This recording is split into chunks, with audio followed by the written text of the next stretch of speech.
À 78 ans, pas question pour William de profiter d'une retraite paisible sous les cocotiers. Tour à tour mécanicien dans l'armée, entrepreneur, éducateur dans l'église adventiste, il veut encore travailler pour aider sa dernière fille. À mon âge, je ne peux plus grimper sur les toits, je ne peux plus construire, même conduire des engins. Moi, j'ai tous les permis poids lourds et tout ça, mais je ne peux plus.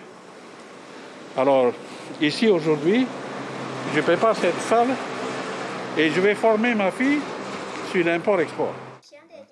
Toute sa vie, il a été animé par la même ambition, offrir le meilleur à sa descendance. Sauf qu'aujourd'hui, son épouse et lui touchent une retraite de 140 000 francs par mois à deux, insuffisant à ses yeux.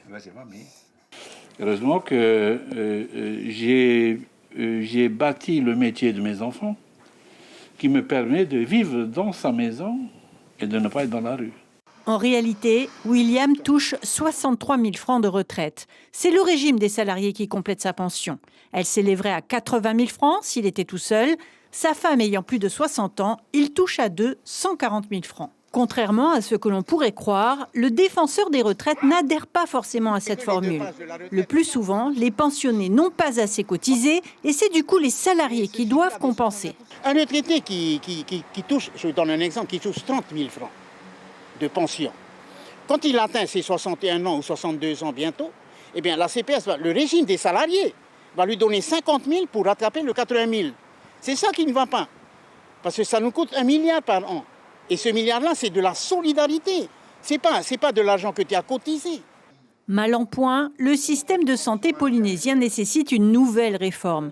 Mais cette fois, tout le monde devra mettre la main à la poche. Pour sauvegarder le système, il y a une grande règle, c'est que tous les acteurs du champ de la retraite apportent leur contribution.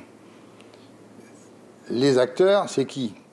Les employeurs, les salariés, les retraités et le pays. Garantir un revenu minimum à toute personne âgée d'au moins 60 ans, l'ambition de l'assurance vieillesse depuis près de 40 ans.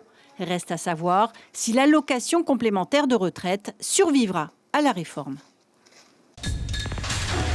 L'information en continu sur Polynésie la première, Internet et réseaux sociaux.